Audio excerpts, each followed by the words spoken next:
Well, hey, what's up, everyone? Welcome back to another episode of the Amazing Seller Podcast. This is episode number 732. My name is Scott Volker, here to help you build a future-proof business and create your ultimate freedom. Are you ready to take control and take action to become the amazing seller of your life? Well, I hope you said yes, because that's exactly what we're going to focus on in every single episode of this podcast. Now, let me just call a little time out here. That intro was a little bit different. And the reason is because I get a lot of people that come up to me and they go, Scott, hey, how's it feel to be the amazing seller? And I'm always like, I'm not necessarily the amazing seller. And this podcast isn't just about selling. Yes, it has something to do with that, but really, I want it to be about you. I want it to be about what are you listening to this for? And sometimes we look at selling or the word seller as a negative term. I think we're selling ourselves all the time. We're selling ourselves to maybe start working out. We're selling ourselves to be a better person. We're selling ourselves to push through and take action. So with my new book, The Take Action Effect, I thought, you know what? I need to make sure that it's very, very clear that it's about you. It's about you becoming your own version of the amazing seller where you can have an amazing life. All right. So just understand that is the new intro. That is what I will be saying moving forward, because that is what I want you to understand. And with this book coming out and getting the feedback already, there's so much that goes into the mindset. And there's a lot that goes into the business, but the mindset really does have a huge part in your success. After I just got back from Brand Accelerator Live, our event that we put on, and really connecting to over 200 people that are listeners of the podcast and seeing like what they really truly want and who I'm attracting by me putting out my message, it's really just something that I want to make sure that we are clear on moving forward. So any new listener that is listening right now, that is what this podcast is all about. It's about building future-proof businesses, but really building a future-proof you by learning the skill set. Now, today, in this episode, I'm doing something a little bit differently, all right? I got an email, and I want to read it to you right now. And she says, I stumbled upon your podcast when trying to find a new one to listen to. It was the one where you did a performance session with the gentleman whose wife is a speech therapist. I never could understand why people hire life or business coaches. However, after listening to that session, you were on fire. I'm not sure if it relates to my business as an owner of a law firm, but I really wanted to let you know how impressive that podcast was. So I decided I'm going to replay this episode because let's face it, some people either skip over episodes or get behind. This one here really shows you exactly what I cover inside of the Take Action Effect book. I mean, to a T. And also, when you're listening to this and you're going to hear Chris, the guy that I was doing the coaching call for, you're going to hear him scribbling down on paper because there's a ton of notes that he was taking. So you're probably going to want to take notes as well. So again, I just wanted to bring attention back to this. And I also wanted to see if there was anyone listening that thinks that they would make a good fit for one of these calls. Now, again, I can't do, hundreds of calls, but it is a way for you to see my coaching style, also what we offer when we do these more intimate groups. We just did it at Brand Accelerator Live. We did 2 mastermind sessions, 2 days, just total, so much value packed in these mastermind sessions. And right now, currently, I'm thinking about doing some small either workshops or masterminds at my lake house. I haven't decided when that will be happening, but stay tuned for that. I'll be giving you guys more details on that. But again, you can understand what it is that I'm talking about inside of the book, The Take Action Effect. And then also you're going to get a ton of value just from listening in on this. Okay. So I'm going to stop talking. I want you to listen to this episode. Even if you already listened to it, I want you to listen to it again. And I want you to see how this applies to your current business or the business that you're looking to start. All right. So sit back, relax, enjoy. Well, hey, Chris, what's up, man? Thank you so much for spending a few minutes with me and the TAS audience to really dig into your story a little bit more, man. How's it going this morning? Having a great day. Thanks so much for having us. And we're looking forward to this conversation. Yeah, it's pretty interesting on how this conversation even came about. And actually, I'm going to sound a little different to my audience because I'm recording this at a lake property that I've been talking about, that I've been turning into an Airbnb. It's just about ready, but I'm sitting in a room for the very first time, able to enjoy a little bit of the headaches that we've experienced, but another venture. Yeah, it's going to be a little echoey in here and stuff, but I really wanted to be able to record with you and really go through what we talked about and then go a little bit deeper. And really, I think you fall in that same category with a lot of people. And that is, there's so much to know. There's so much to learn. Like, where do I start? Like, what's my market and all that stuff. And I just kind of want to take people back to the conversation that you and I had in a bar at Seller Summit. And you and I kind of met, and you're like, I got to be honest, man, I don't think I've ever heard like one of your podcasts. And I'm like, it's okay, man, let's talk. And then we talked, and you were you were pretty blown away at what you could do and got pretty excited. So let's get people caught up. What was that? What did that conversation kind of look like? Yeah, absolutely. So I had a chance to make it down to the Seller Summit in Miami under what I'm trying to do is build my own Amazon business. And the accessibility to a lot of the speakers and as well as some of the hosts was remarkable. And you and I ended up literally crossing paths in a bar. And you were generous enough to come up, introduce yourself. And I was candid and said, hey, listen, I didn't make it to your presentation. My apologies. And big mistake. Unquestionably. And I own it. I own it now. But after listening, so this was close to the end of the 2 days, I said, listen, there's a lot of stuff that I have to learn to get up the learning curve. I recognize that. But after hearing a number of the speakers talk, there was some aspects that I recognized that my wife had, some of the collateral, some of the assets. And I said, I think there's real opportunity there, but I don't know what I don't know.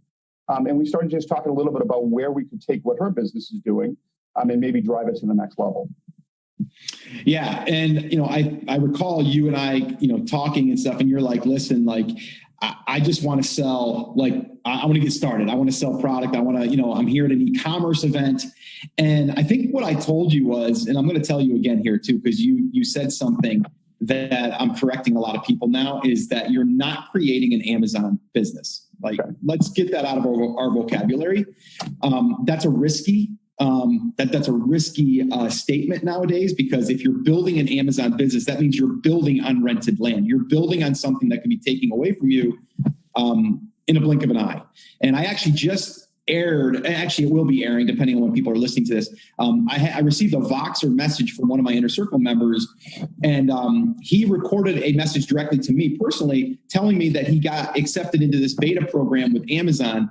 And Amazon was like, hey, you're shipping a ton of inventory daily fulfilled by merchant, which is actually, we want to go fulfilled by Amazon if we can, but he's doing fulfilled by merchant. And they're like, we have a new program. We're going to go ahead and we're going to send someone there every single day to pick up your orders because you're shipping so much. And he's like, cool, let's do it. So he went ahead and accepted that. Then he couldn't get the printer that they had sent him working. And then once he got it working, they never came to pick up the first shipment. So he started to get negative feedback on an account that never had any negative feedback. Well, he contacted support, and support goes, sorry, that's a different department. And they were literally contemplating shutting him down for 30 to 60 days. Now, this is $1 million business. Wow. Okay.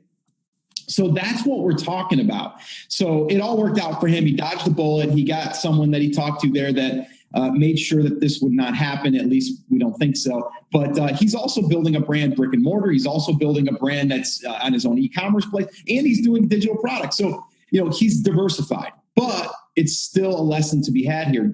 So I want you and everyone else listening to get I'm building an Amazon business. You're building a business where people are in a market that want and need products, and you're going to find the solutions for those people and deliver products, period. Done. That's what we're doing. Excellent insight. Excellent insight. I appreciate the perspective. It's unfortunately, it's a mental model. And fact like this helps quite a bit. Yeah. So, okay, cool. So now that we got through that, let's talk about, so you're like, I want to know my market. I want to figure this out. And I'm like, listen, let's talk about your wife, because you started to tell me that your wife was into speech therapy, right? That's correct. Yeah. So that's correct. Therapy. Yeah. And honestly, growing up, I had a little bit of a stuttering problem, to be honest with you. Mm-hmm. I really did. And so it kind of hit me when you were starting to talk about that. I know my father did. Part of our problem is we talk too darn fast and we don't let our words come out. And I was kind of self-conscious talking and speaking as a kid. I didn't have it that bad, but I could always find myself getting hung up and I'd have to pause and reset and the whole thing. And my father, the same thing. But it resonated with me. But I was like, man, let me know more about your wife's story. Sure. Because it sounds like she already has something going on. So why don't we talk a little bit about that? Yeah, so she's been a speech pathologist for almost 20 years. We now live outside of Chicago. We're originally from Boston. She's had a practice in both areas, both parts of the country. And she does both teletherapy as well as therapy in home. Mm-hmm. And so I've had a corporate career, not too different than a lot of your guests as well as your listeners.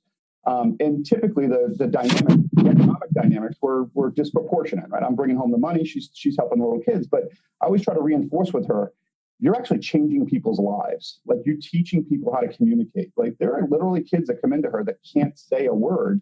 And after 10, 12, 15 weeks, they're saying mom, right? And that's having a real impact on people's lives.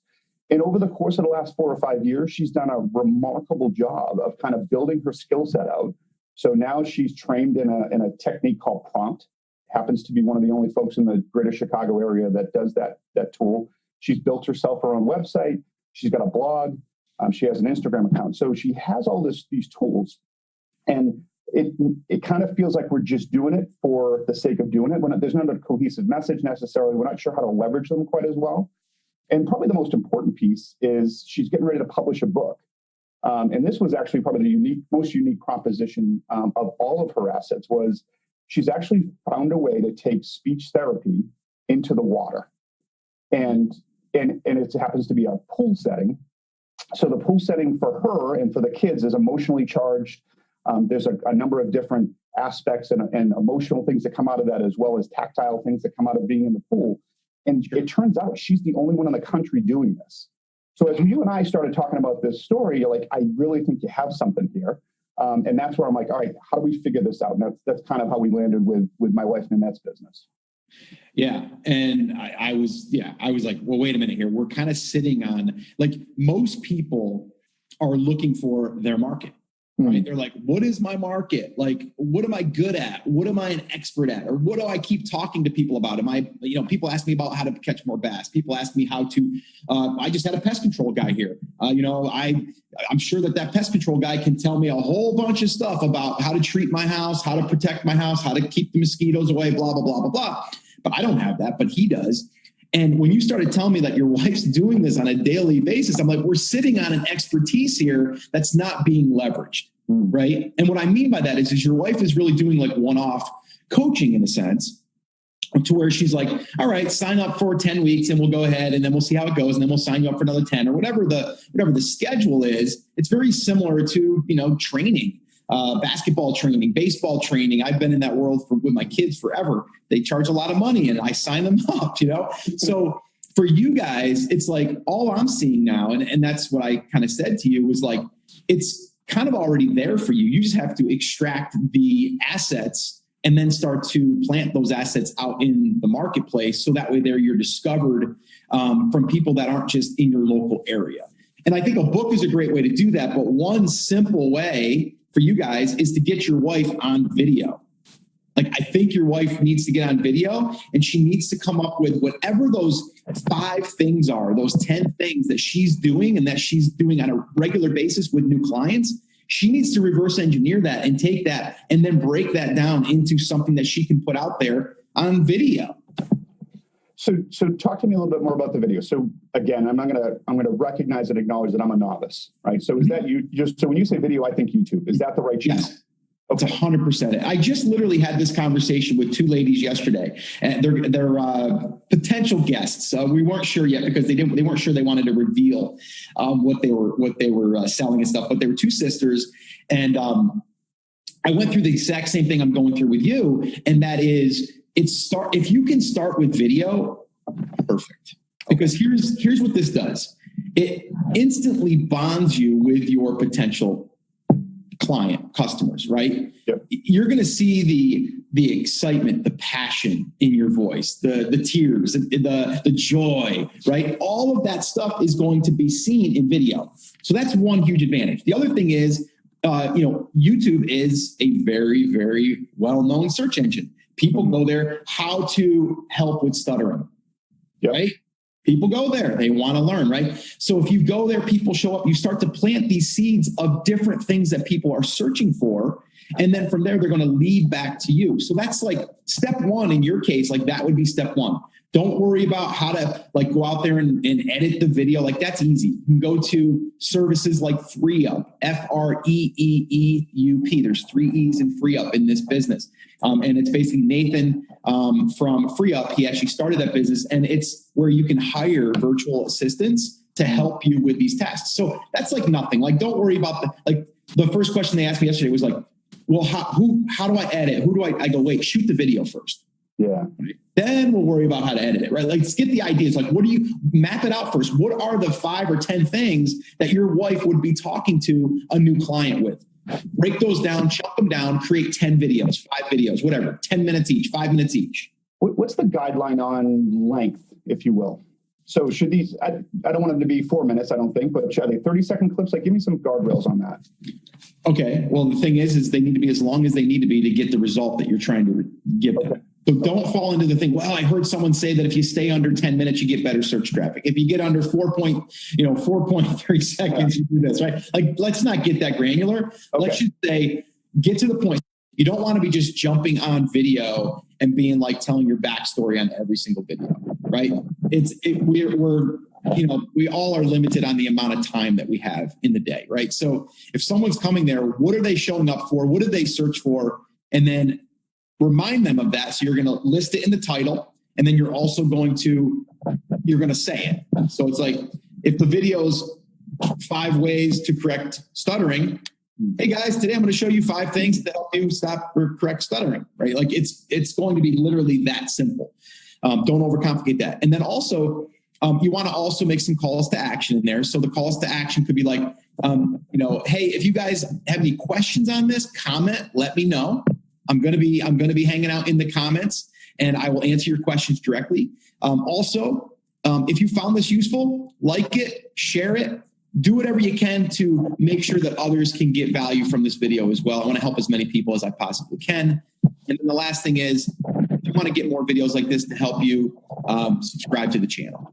Like, that's it. So there's like some calls to action like that, but you're not really directly saying like, go here to get my course, right? You're not really doing that at this point. You can do that later, but right now it's just about building out the assets to help people, period. So for her, the objective might be like, I'm just trying to build awareness, establish herself, introduce herself, if you will. Yeah. And we talked about 5 things with the 5 things. And then she could then go into specific categories, like let's say beyond apraxia as an example. Yeah. Quite a bit in our space or her space. So then she go down on that a little bit. Is that kind of like the stepping stones? Yeah, I would have like those little subtopics. Yeah. And then I would create like buckets, right? So if you want to visualize this, just take your overall market and then just create these buckets of content. And then in those buckets, you're probably going to have even like little mini buckets that you could probably drill down into even that topic. Yeah. So I would map that out. I like using mind mapping software or even just paper, and just kind of map it out and just kind of like draw like a line at the top. What's your overall, market? And then from there, what are those subcategories? And then start creating different content pieces for that. Perfect. Okay. But I think it is important that she does give herself the recognition of credit in the video, like immediately, like, state that she is a licensed, speech, therapist, whatever, right? Give her that little bit and then move in. Don't brag. Just like, hey, I've been doing this for 20 years, blah, blah, blah. And then just get into the content. That way people are showing up and they're like, oh, this person really knows what to talk about. The other thing is that she can do is after she's done with a client, she can jump on, and this would be great for Facebook Lives too, to be honest with you. But this is for a whole nother thing. But if she was to, let's say she had a Facebook page, and if she doesn't have a Facebook page, you want a Facebook page just because you want a place where people can interact. Sure. She can interact. She can also repost. But it would be great to jump on Facebook Lives and go, hey guys, I just got done with a client and they're struggling with X, Y, and Z. Here's what we walk through today to help them, right? So this does a couple different things. You repurpose what you just did privately without calling them out by name or something, right? Sure, yeah. You're able to get content right on the fly. It's fresh. right? So what I can do right now is I can jump off of this, which I probably will do. And I'll jump on a Facebook Live and I'll go, hey guys, I just recorded a podcast this morning and here's what we talked about. Here's why it's so important that you understand if you have expertise, you need to leverage it, right? So I'll call back what you and I are talking about. I'm going to turn this into another piece of external content, right? I think that's the aha moment for me, was that exactly what you're describing. She's doing the work today. She has the asset. She has the assets. It's just, we've got to frame it in our mind how to leverage it a little bit better. And so here's what I would do if I was mapping this out. If you and I were working together and I'm like, all right, step one is create those buckets and start filling out different topics that you're going to be able to drill into. Okay. And then I would like list out like, and I like doing like little mini series. So if there's like 5 things that she's going to do or 10 things when she has a new client that she's going to be going over and over and over again, list those out. Those are going to be little pieces of content. Okay. And the reason why I would like to be bite-sized, people don't want to sit through all 10 steps maybe, right? Sure. So what you're going to do is, and then what happens is when someone watches one piece, they're going to probably want to watch the second, the third, the fourth, and the fifth because it goes together, right? And then you can create like a playlist inside of YouTube. So if you create a playlist inside of YouTube, it'll automatically play and roll into the next one. Gotcha. Right. And I know this is kind of like a lot to throw at you, but it really comes down to first step, sitting down, identifying those buckets and listing out what is the content piece is going to be, right? Step 2 is going to be getting your video shot. And that could be literally a tripod with an iPhone or your phone. Get a little Zoom mic that I have here right now. This little Zoom mic, Chris, by the way, was like $100. Gotcha. Okay. And I literally can hold it up to my mouth. I can add external mics. It literally, I travel with this and the quality on this with my external mics is phenomenal. So $100 mic, your camera, and a tripod. And some good lighting. Like right now, I'm in front of a big window and it's broadcasting light in. My lighting here is pretty decent. Lighting is key. Sound is even bigger though. And so that's really it. And then once you get the video edited, I mean, you could go through and probably figure out how to do some quick edits, or you can hire it to be done. I mean, you can use a program like Camtasia or ScreenFlow. You can use iMovie. You can use any of the ones that they have now out there that are super easy. They're usually installed on your computer already. Gotcha. But really from there, the way that I see this thing playing out is you take that video, you upload it to YouTube. Okay. You do a little bit of like optimization, meaning you have a strong title, which is going to state what it is. What are they going to receive? How to do X, Y, and Z. And then from there, write a decent description inside of the actual description area. It's going to give you an area where you can put in tags, which is basically keywords. Basically, all you're doing is like, stuttering, speech therapy, like they're just like main keywords. You're going to load those in and that's it. You're going to upload the video. Done. Right now, the video, that's literally it. So now the video is going to be uploaded to YouTube. It's going to be there. People are going to be able to access it. And over time, you're going to notice as you do this on a weekly basis, and I would recommend that at least 1 week. And then after a year, you'll have 52 pieces of content, by the way. And then from there, I would take that one post on YouTube and I would then post it on my blog, right? I would take that video and I would embed it on my blog. And embedding it is just taking that little embed code that they give you on YouTube. It's a little share link. You take that little bit of copy and you copy it into your blog post. So this is starting to create a virtuous cycle, if you will. So exactly. No matter where they're you. And you're getting the traffic now possibly from Google that's going to search you and find you on your blog. Gotcha. All right. Now, the other part of this though is when you then embed your video on your blog, you also want to write about the video. Right. So you can either yourself write it and just write like maybe an 800 or 1,000 word article that supports the video. Or if you want to make it really easy, you can go to a site like rev.com or you can go to TEMI.com, owned by the same company. But one is an auto transcription service and one is a manual transcription service. And now what they'll do is they'll transcribe your video, and the high end, it's $1 per minute, and Temi is 10 cents a minute. Temi will need some corrections. Rev is going to be almost perfect. Got it. And then what you'll want to do is go in there and probably optimize it for people. So you'll want to have a better title. You'll probably want to clean up a little bit how it reads. You'll want to have some bullet points. You'll want it to read a little nicer. And the transcription becomes the post on the blog. Is that absolutely all right? So you're not doing the work twice. You're taking the content you already created and you're leveraging it in another fashion. Yeah. So now, if you wanted to do one more thing, you could take that same video and then natively, not take the YouTube link, natively take that video and upload it to Facebook on your Facebook fan page. And now you have another piece of content that resides on your Facebook fan page, which is basically the same content. Gotcha. If you just embed the video over to Facebook, it doesn't do as well because Facebook knows you're trying to drive people off of their platform. Okay, good. So it's a little bit more work, but it's probably worth it because it's another asset. You can also, if you wanted to, write a little blurb and then link over to your blog from your Facebook fan page, right? Okay. But see, all we're doing is it comes down to coming up with that piece of content. Yeah, and it sounds to me like, based on the feedback you've given thus far, it's YouTube or the video itself is the keystone. The biggest piece of leverage that you can purpose and repurpose to your other assets that you have today.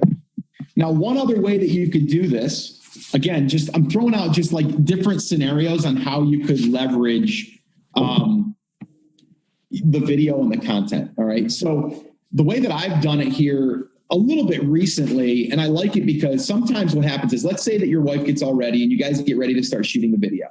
And then you see that it's taking you like 3 hours to shoot a 5-minute video, right? You're like, oh, this is getting frustrating because I can't do this.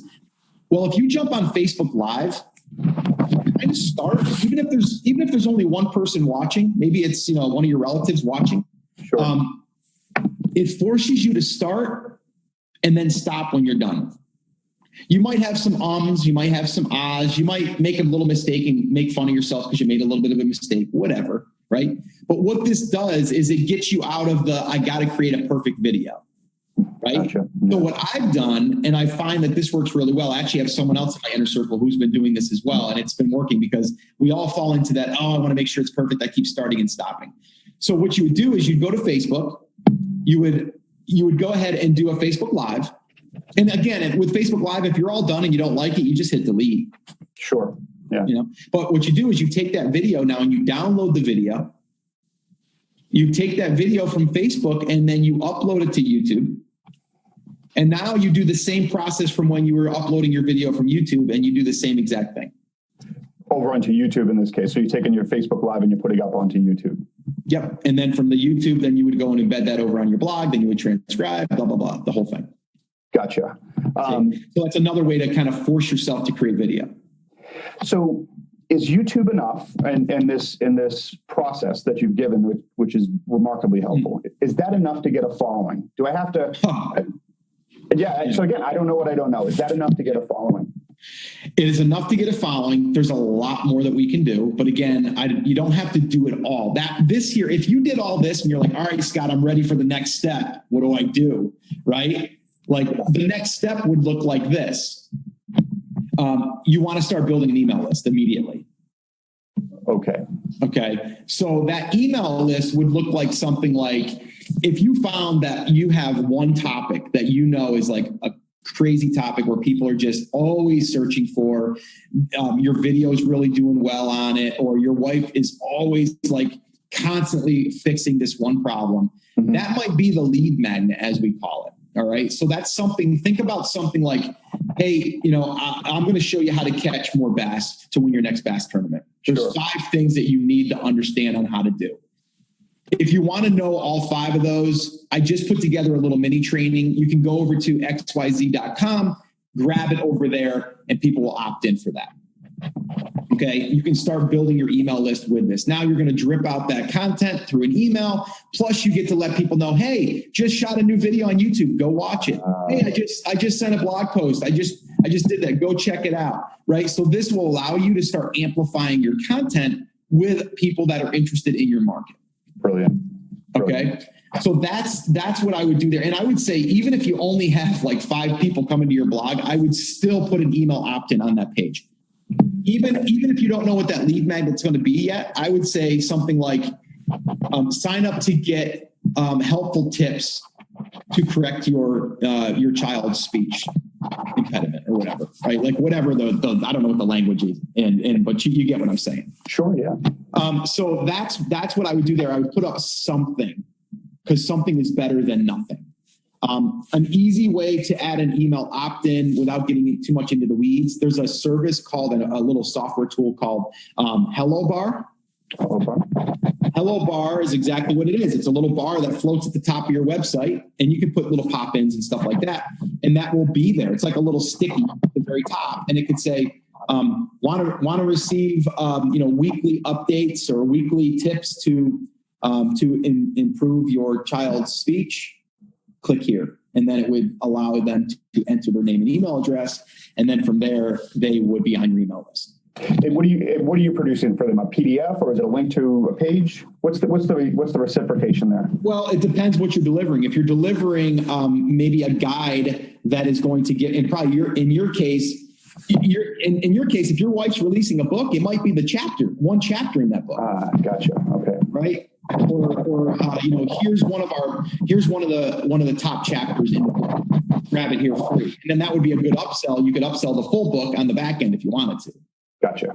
Which is a whole nother thing. But I wouldn't get there yet. But so let's just say that you had 5 things that you wanted to help someone with. You would create a PDF and then deliver that as a PDF. Perfect. Okay. Right. 5 things. And it doesn't have to be a massive PDF. It just needs to be 5 things that they can understand, that they can have a checklist or whatever.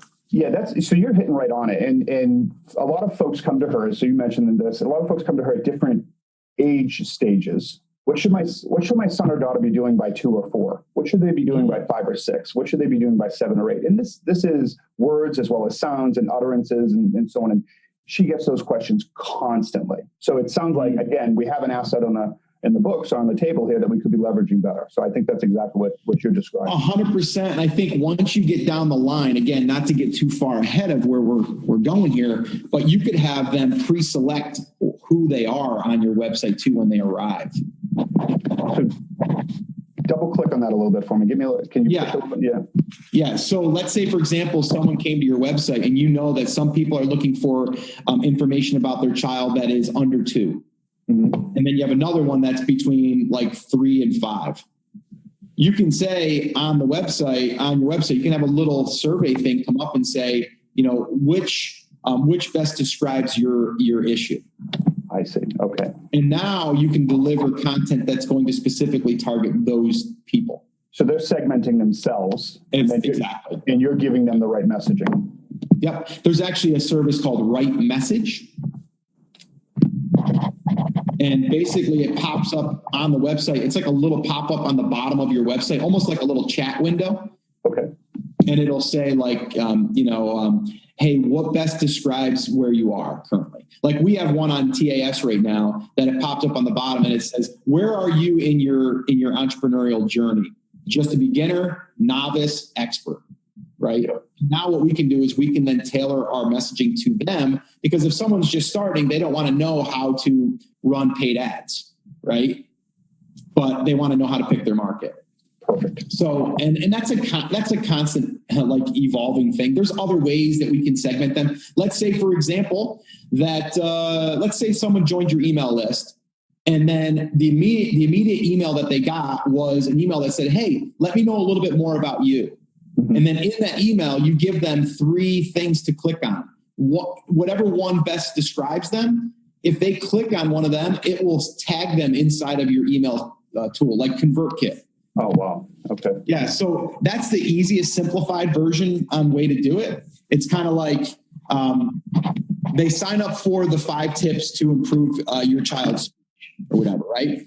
And then from there, the very first email says, "It's Scott, quick question." And then in that message says, "Hey, thanks so much for signing up. I really want to help you and your child. Can you do me a quick favor? What best describes your child? If you can click a link below, that'll help me deliver, the right solution for you." And then they would click on one of those links, and then that would tag them inside of your email program, like ConvertKit. Gotcha. Then when you're sending an email, you can say, I only want to send emails to people that were tagged to have a child that's 2 and under. So the content you're creating every day, or the content she's creating every day, you're tagging, and if it filters through and hits those particular keywords or segments, then they get populated as that message. Exactly. Brilliant. Yeah. Yeah. So again, a little bit advanced, a little bit down the road. I wouldn't get hung up in there. I'd get hung up on content. What content am I creating? And then the video, and then, YouTube, and then blog posts. Like, that's where I would go. And I would just go all in on that. So let me ask you a quick question. So she just had, so we're outside of Chicago. We just had the local community television broadcast network in and did an interview with her.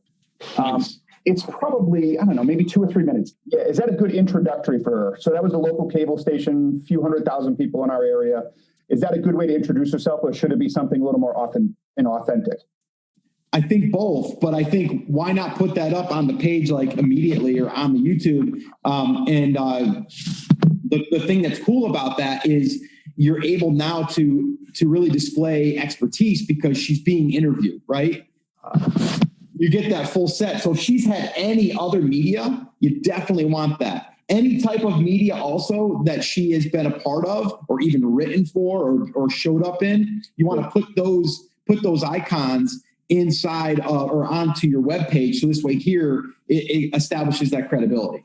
So she's been interviewed by, so this was a while ago. So this is a question of like, is it still relevant? She was interviewed by local Chicago channel, NBC, CBS, et cetera, for something specific in her space. It was 3 or 4 years ago. Is that still relevant? Oh, it's beautiful. Yeah. Okay. Dude, anything like that we need to leverage. Okay, so all of her assets, regardless of tenure, or so to speak, or how long ago. I mean, the other beautiful thing is too, and man, I'm getting so far ahead of myself, but I can't help it. But like, you can take some of those clips and like, you can piece them in a video. And then I'm just thinking like Facebook ads down the line, like you running a Facebook ad that can have her talking for a minute about like something that she's helping people with. And then you can actually, as she's talking, you can overdub and then show her being seen on TV and then bring it back. And now all of a sudden people are like, I want to listen to this lady because she's the real deal. Like, she's being interviewed by people, she's been on this local show, she's been on this cable network, whatever. And they're not going to look at it as like, oh, it's a cable network. They're going to look at it like it's a set. People are interviewing her. It looks, it looks real, like the whole thing. Like, you could leverage that in a Facebook ad and stuff too down the line. Like, there's so many tools that you guys have that I would definitely leverage that. But I would definitely leverage that immediately, put that up on YouTube. So that way there it's on your channel. So if people are just going to start thumbing through your channel, whether it's today or a year from now or 3 years from now, they're going to see that she's been interviewed. Because, if someone's looking at her and they're like, oh, I like this piece, but I want to go over to her YouTube channel. They go over to the YouTube channel, they start combing through and they're like, oh, wow, she was on the news too. And oh, she was here. So all of a sudden now that just starts to constantly build her up as the authority. Yeah, I'm glad you said that, because that video for the local cable news is, it's 10 days old. Like, they just did it, so it's fresh. Right. I'm glad you gave us the feedback. It's a good place to start because that's done. Absolutely would. So that's a take action today. We're going to do that today. Absolutely. And then whatever she was discussing, put it in the title, but then also put in there the TV network or the name of the show. Sure. So that way there, if people were ever searching for the show, it would come up. You always want to use the keywords in the title the best that you can to describe what you're answering, like what you're talking about. But then also, if you have any type of authority that you can put in there, like you said, like showing up on a certain news channel, or if you were interviewed by ESPN, right? You'd say like, how to increase your vertical jump, interview on ESPN. Right. And now interview on ESPN is going to also be a keyword that could be searched for. So in that scenario, you're getting the expertise as well as the broadcast network, and you have a larger catchment, so to speak, of people that would be searching. Exactly. Okay. That's all you're doing there. So yeah. And really, what I would really love for you guys to do is, number one, do your planning session, like sit down, Don't get distracted for an hour, 2 hours, whatever. Plan out like content, like buckets, like what is it going to be? And then from there, schedule out at least one video per week, shot, recorded, uploaded. And then from there, you can backfill with the blog stuff, and do the blog post. But once you kind of figure out your process and your system, now it's just a matter of doing it. And like I was telling you, I think I was telling you in person, a great thing for you guys to do is get like 5 topics together, sit down for an afternoon, shoot those videos. And now you batch record these videos and you can drip those videos out if you want. Gotcha. You know what I mean? That way you're getting in the mindset, like I'm going to shoot video. If I'm going to shoot video, I might as well sit down, get myself set up, get myself in the right mindset and just knock through 5 episodes, five videos. And then that way there, you're batching the process. And now you have all your content. Now you got to do is just go through the process, upload, tag the video, blog post, transcript, like all that stuff. Then it's just you're figuring out that process. And in that scenario, you've got a little over a month's worth of content that you've recorded in one day, and now you're get ahead of yourself. Okay, perfect. Yeah, but I would probably, if the YouTube channel is kind of new and fresh, I would probably like to see you put more than just one a week up there, like at first. So people, if they go there, they have something that they can binge on a little bit. Yep. All right, that's good feedback. Right. And then one other little tip here: when you're setting up the YouTube channel and you start creating those buckets. Also, those buckets are really going to be a playlist inside of YouTube. Okay. So to create a playlist in YouTube, very, very easy. And again, you can kind of just go to YouTube, look at your playlist. Once you're in they call it Creator Studio, is kind of where you'll be doing all of your like adding and editing and all that stuff. But when you create your buckets, you're really creating a playlist also inside of YouTube. So think about it as a playlist. If someone was to watch that one video and there's 3 other videos that go around that same topic, that same subject, they're going to fall in that bucket, which is also a playlist. The cool thing about a playlist is also searchable as a separate piece of content in a sense, right? So if you title that playlist, how to stop stuttering, that's one playlist, right? With 5 or so, you're saying in that vertical 5 or so video series. Yep. However many it makes sense. If there's maybe 10, there might be 10. Sure. You might only have 2 today, but you might have, every time you do one that comes up, you would put it in that bucket. So back to the comment I made a few minutes ago, the milestones, right? Parents are saying, what should they be doing at 2, 12 months, 2, 4, 6, 8? That in itself, would those be separate playlists, like 0 to 2, or would milestones be a playlist? Well, if the training that your wife's doing is specific to a 2-year-old that doesn't relate to an 8-year-old, then yes, we want to keep them separate. But if it's universal across any age, then yes, then you would put it into that same bucket. Gotcha. And that would be something that would probably be something too that your wife would call out and say, like, hey, in today's video, I'm going to show you 5 things that you can do to help with your child stuttering. No matter if they're 2 years old, 8 years old, doesn't matter. It's pretty universal. Like she would probably call that out. Yeah, and I think some of that would probably come out in a planning session. I think you're exactly right. She'd say this is probably not relevant, and then we'd understand where the buckets are. Exactly. And so just think about that. And the reason why I say playlists are so important is because when you create that playlist, people will binge on that playlist. And if they binge, they're not going to be distracted with other related videos. It's only going to be your videos. Gotcha. Okay. Right. So when someone enters a playlist, they're now entering that bucket. And so if they watch one video, the next video in the playlist is going to autoplay. Auto start. Okay. Okay. And the other thing is, and again, this is all going to be recorded for you and anyone else listening. But so the other little thing to do here is now once you build your email list and you're sending a link to YouTube, you wouldn't send directly to a YouTube video. You would send it to the playlist, but the video that resides in the playlist. Okay. So what this does, so think about this. I create a video, I upload it to YouTube, and then I tell it that I want it to be in a playlist. All right. Yep. Now, inside that playlist, I'm watching the video in a playlist. All I got to do is go up to the top of the search bar in the little area where the web address is. It's going to be a long string. I'm going to copy that link. That link is telling it that it's video number 4 in playlist number 3, right? And what this does is that link will take people directly inside the playlist. I see. Okay, so you've embedded them into your larger portfolio. Exactly. Got it. Yeah. They're less get distracted on other people's stuff. So that's just a little bit of a ninja thing there. But that there, I mean, everything that we just covered, if you just focused on that, like, you're going to see traffic, you're going to see assets being built. And the cool thing with what we just discussed is it's assets that are going to be, they're not going to be stuff that's going to expire, right? The things that your wife is teaching is going to work today and probably in 5 to 10 years from now. Yeah, unquestionably. Right? Yeah. Right. And so now you'd go into and say, okay, we did all this stuff, Scott. Now, how do I turn this into money, right? Like, how do I monetize this? And that's always a great question. That stuff kind of works itself out. But if you did everything we just said, let's say that you did everything we did. If all you did was that, you'd start getting traffic on YouTube. You can turn on AdSense on YouTube. So that would be ads. You'd start to get ad money. Not a lot, but you'd get some. Then from there, you'll start getting blog traffic. Once you get blog traffic, you can turn on ad networks there. That's another stream of revenue.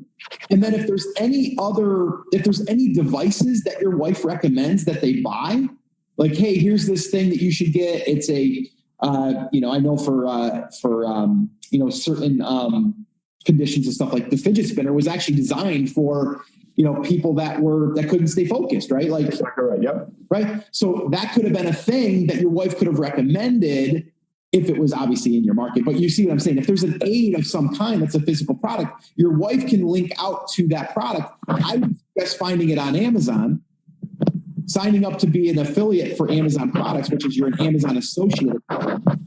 And now anytime she mentions that product, she can link directly with her URL. That's her tracking URL. And then if anybody buys through that link, she gets credit for the sale. So I'm not going to tell her this, but she's doing that now without being in the affiliate network. So we're going to course correct that right now. Yes. And you want to go back into all the links that she's already mentioned, and then you want to just swap them out. Perfect. Yeah. There's a handful, maybe a suite of 20 or so tools, straws, et cetera, for mouth development that she recommends, but she's just doing it cold. She's actually providing a link right to the Amazon listing page. And the other thing is once you get rolling here, you're going to probably establish a few products that you're like, this is a good product, but I think I can make one a little bit better. Oh, interesting. And now we get into private labeling your own stuff. Okay. So that's where, see how it all it shows the way by you starting in the direction that we already kind of went down that road, right? It's how do I serve the market? And then I can start to monetize pretty quickly, even just by giving them recommendations to products. And then from there, I can figure out later what products I want to develop or that I want to create better. Because she may send one because the only one that she can find is a certain one, but she knows that the reviews on it are saying it could be a little bit longer, or it could be a little bit wider, or it could be a little bit softer, whatever. And then you're going to be like reading the reviews and going like, why don't we just create our own? And now you're going to create your own that are going to be branded under your brand. And now your wife is going to recommend that product, but it's actually your product. Yep. And now instead of making 6% commission, you'll make 30, 40, 50%, which is your own product. She's actually had this conversation with parents. I want you to go use these straws, but I want you to modify it in this fashion because I'm not exactly thrilled how they. Yeah, your business model is right there in front of you, Chris. I mean, it's right there, and that's why when you and I talked, I'm like, why are you trying to find that market again? Right. Everything is right here. Your wife is the expert. Like, I go through market selection with people, and I have them look for people like you that don't understand the inner workings, and then partner with people like you, right? Like your wife would be the one that would be like the expert, and you say, keep doing what you're doing. Let me come in and do exactly what I just went through with you. And let's build a business around that. And then I'll partner. Gotcha. So right. A curator, if you will, of everything that my wife Nan has. Right. In this case, she's got the assets. It's just a function of how do we carve out the time, because she's got a pretty busy workload, and then sequentially put it in place with a strong foundation, and then start executing the other pieces as we move on. Yeah, and you're the business marketing angle, right? You're the guy that's going to come in and learn all that. And the thing is, like I was telling you, I was like, you need to learn this, and you have a great business model to do it, and you can have a very successful business. I believe you're sitting on a 7-figure business all day long. Really? Oh yeah. Absolutely. Like this is a need. This is something that doesn't necessarily even go away. It's probably needs to be, it can get helped, it can get fixed, but there's constantly probably ongoing updates and training and tweaking. And it's like any of that stuff. And once you get the know, like, and trust factor here, people aren't going to go anywhere else, right? They're going to stay with you and your brand. So there's so much that you can do here, even if it was just in the first 2 or 3 years of a child's life, and the impact that you guys can be making, like we talked about it privately about you doing, donating and to a cause and all this stuff. You add that, you piggyback that onto this. It adds more gas to the flame, because, you've now really hit people where they want to do stuff good too. So every product that we sell, that's your own product, you donate $1 or a percentage or whatever. And then you show what you're doing. And that just adds more of you being just good people. Yeah, that's basically the basis of her book. She worked with a young boy named Alex who had cystic fibrosis. He passed away at 4.5. And he was one of the first boys that she brought into the water, like one of her very first pool groups. So the work that she's doing on her book now, a portion of those proceeds are going back to the Meeting House place in Providence to help keep that funding that pool. So yeah, there's unquestionably the emotional link there, and it's for cause. It's unquestionably about cause for her in this particular aspect of what she's doing around with her business. Absolutely. So it's a win-win. Like your wife gets to do what she loves. You get to help her and feel good about what you're doing. As like I was telling you, your wife can be the best out there, but if no one knows about her, she's not really reaching the masses like she should be. Your job is to be the transporter. You're the one that's supposed to be the one that's going to amplify her and her business.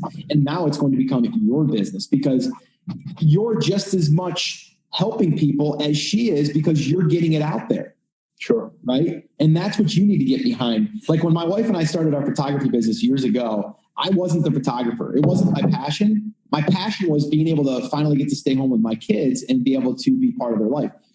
But I found that my passion was the marketing aspect of it. How can I get out there and reach more families so we can actually capture families and their little newborn babies from the time they were 4 weeks old, even sometimes 2 weeks old, all the way up to where they're making their first communion. Like we were part of that. That felt good to me. So I'm like, I need to get behind that. Once I did that, I fell in love with marketing, right? Yeah.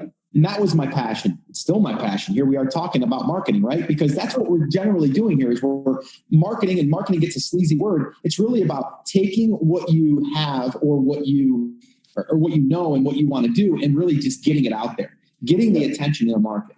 Yeah, I mean, she unquestionably needs the help, and that was kind of the question you and I, start back where we were in the bar. I'm like, I just don't know how to help her. Like, I feel like there's a lot there, but you've undoubtedly given me so many things to start on and a solid foundation on how to jumpstart what she has is what I think is an incredible value proposition. Yeah. So here's what we're going to do. I think you've got enough to do. No doubt. What we're going to do is I'm going to set you off, and you're going to go ahead and do what we talked about. And then what we'll do is we'll do a check-in.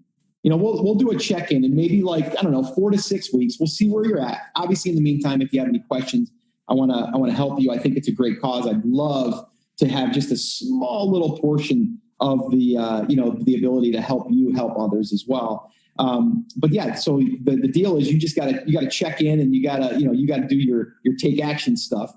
That's what we're going to do. So again, it's not hard. It's going to take some time. It's going to take some planning, but it does come down to the planning. And once you create the plan, then you just got to execute it.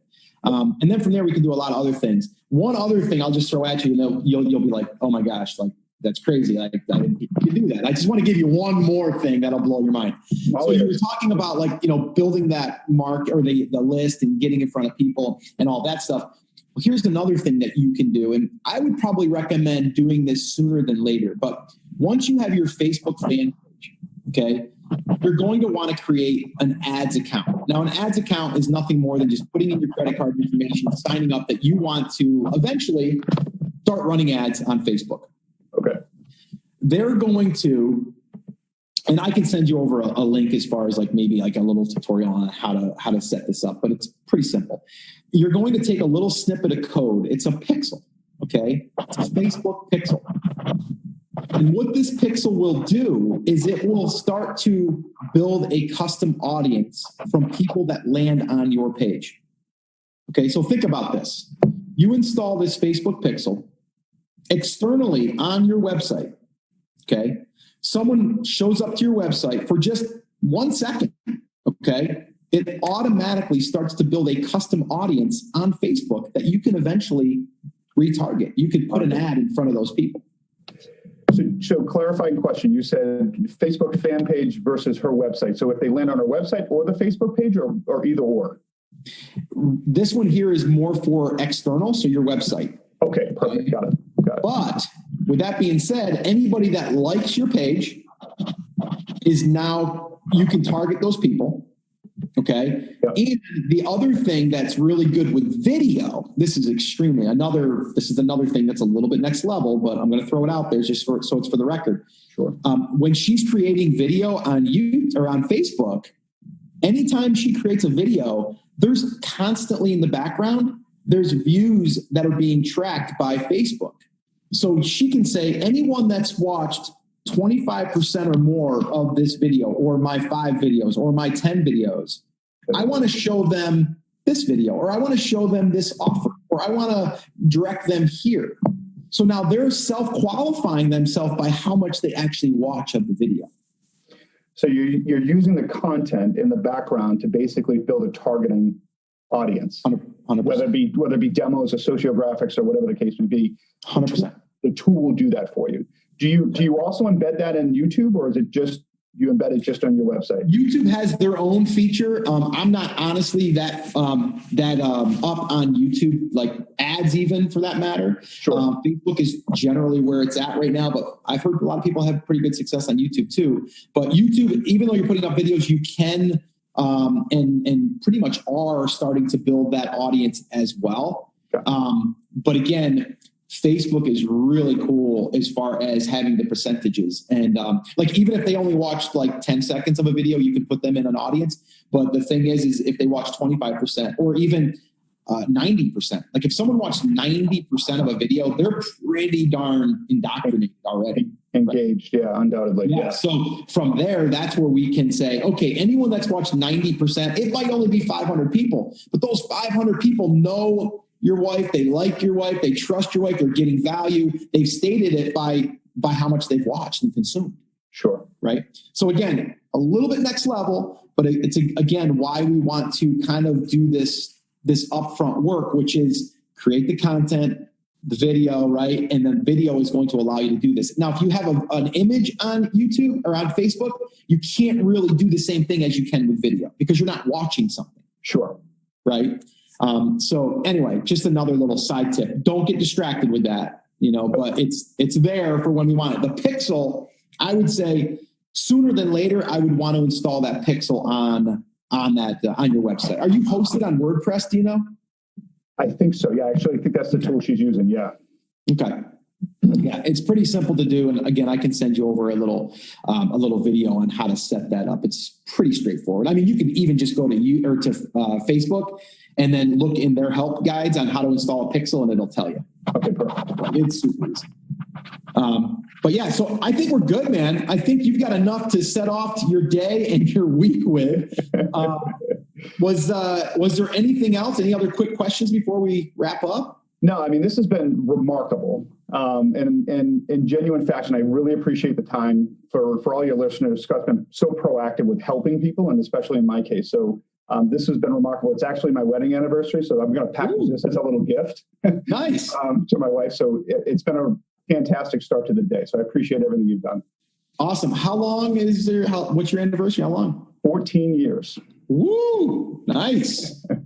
Very good. We just hit, I don't want to one up you or anything, but we just celebrated our 25th. Wow. Yeah, I got married when I was 21, man. Good for you. So yeah, she doesn't know it, but the gift for 14 years is a podcast. At least it is this year. That's awesome. Well, hopefully this will be one of those take action moments in your life that we actually can look back on and go, wow, remember that day? And now look where we are. Like it'd be pretty awesome to do that. The one thing I want something that hit me when I was talking to you, and it kind of blew my mind. You were like, I come from the corporate world. We've hired consultants, and I got to be honest, I've written 6-figure checks for people to come in and consult. And I feel like I just got more value from this bar scene than I did. Is that a true statement? All of that is 100% true. Absolutely 100% true. I've signed the POs to have consultants come in and give presentations that are 6 figures and beyond. Yep, absolutely. I mentioned to Tony, I sent Tony a note after the summit, and I said something to the effect of, listen, the content, the accessibility, the transparency of all the speakers was unmatched to anything I've ever been. And without blowing sunshine, I've been to conferences all around the world. I got so much more out of those 3.5 days than I've gotten anywhere else in my career. That's awesome. That is awesome. Yeah, it's good to hear. It's a great event. And I actually should probably mention my event. I've got one coming up in September, man. Brand Accelerator Live. Yes. It's going to be awesome. It's going to be epic. And there's going to be a lot of great content there. We're going to be doing a lot of what we just discussed here is really, and do you see how I just did that, Crystal? That's a call to action right there. So we just made a little call to action. Sure. We reminded people about Brand Accelerator Live. And it's going to be just like this year. I mean, that's what we focus on though, Chris, is the 4 different pillars. And really it's about getting the attention, figuring out your market, but then really drilling in that market and then figuring out how to get attention, how to serve that market. And then you backfill with the products that's going to help them. So it all comes full circle. So, all right, man, I'm going to let you go. I know you got a busy day. Anyway, keep me posted. Let me know how everything's going. And thanks so much for coming on and sharing your story. And I appreciate your time as well. Thanks a lot. Enjoy the lake. All right, so there you have it. Now, if you listened to this already once before, you probably picked up new things that you either forgot about or you weren't ready for. The cool thing about doing these coaching calls is I don't know where they're going to really lead me to, right? It's just, I start to take all the things that I've done in the past and I start to see them by looking at the business from like a 10,000 foot view. And then we can zoom in on these different areas. The reason why I wanted to bring this one back up again is because if you're going through the Take Action Effect book, you're going to see how everything I just went through there, it's exactly what is mapped out inside this book. And I'm talking about mindset. I'm talking about strategy. I'm talking about tactics, every single thing. All right. So again, you might want to keep this one handy and go back and listen to again. The other thing is, if you have not grabbed a copy of my book, The Take Action Effect, you probably want to do that. You can head over to takeactioneffect.com. It's going to be a very small investment, but I'm telling you, this is something you're going to probably want to have handy and go through at least twice a year, because there's things in there, again, just like this coaching call, things that might not apply today, but will in 3 months, 6 months, or even a year's time. Your business will be changing. You will be evolving. So you really want to make sure that you do this on a regular basis. All right, guys. So this has been a lot of fun. I love going back and listening to these because, when I'm going through them, I don't know how they're going to turn out, but these are really, really valuable to me to be able to kind of get into that coaching, that coaching realm. I love digging into people's businesses. And again, I'm thinking about doing more of these. So if you're interested in applying to be on the show, all you have to do is head over to theamazingseller.com/ask. And from there, just tell me a little bit about your business or where you are, or maybe your idea. And I can see if it's a good fit for the show, and I'll reach out to you and we can set that up. And I'd love to dig into your business. All right, guys. So this is episode 732. The show notes can be found at theamazingseller.com/732. Oh, and don't forget to grab your book. Go over to takeactioneffect.com. All right, guys, that's it. That's going to wrap it up. As always, remember, I'm here for you. I believe in you, and I am rooting for you. But you have to, come on, say it with me. Say it loud. Say it proud. Take action. Have an awesome, amazing day, and I'll see you right back here on the next episode.